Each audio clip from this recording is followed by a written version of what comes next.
Good morning everyone. I Naveen Garg welcome you to our moral science class.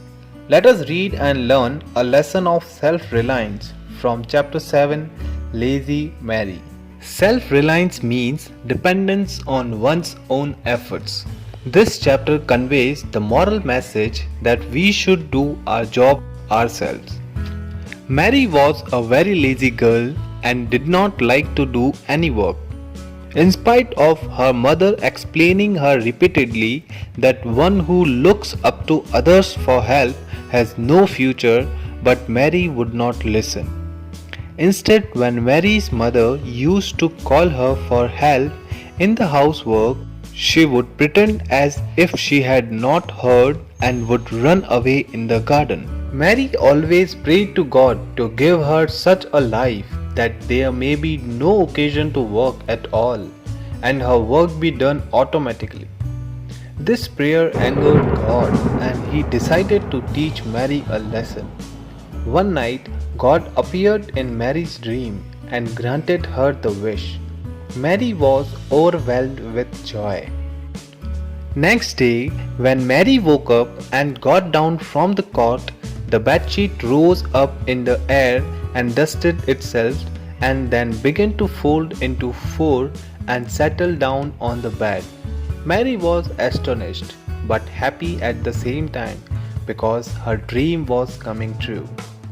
As Mary walked towards the bathroom, the toothpaste tube opened by itself, spread on her toothbrush, which flew to her teeth and cleaned them energetically.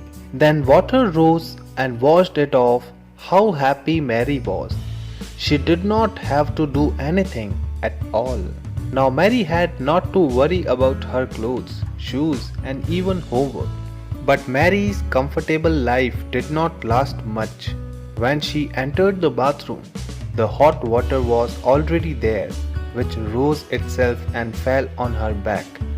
She kept shouting, "Not so fast, not so fast, wait until I mix cold water."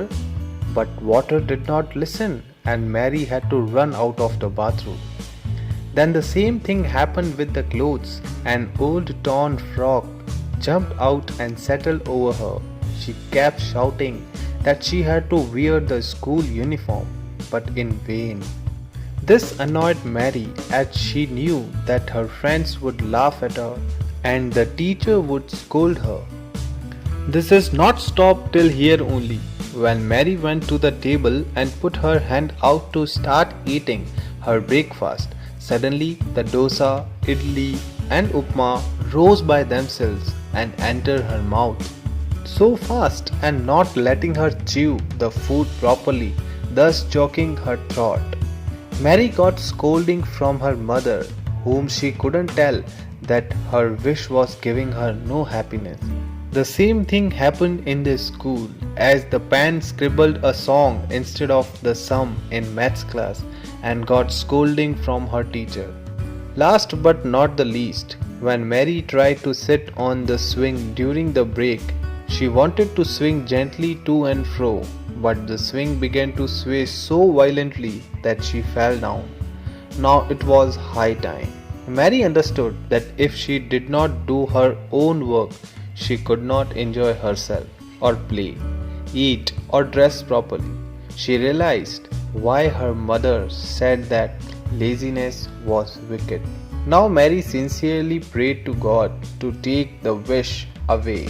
She promised that she will never be lazy again and will do all her work herself. God forgave Mary and took away the curse. This tale has a hidden message and moral. Do your job yourself. Be self-reliant and don't depend upon others for support. That's all for the day. Stay home, stay safe.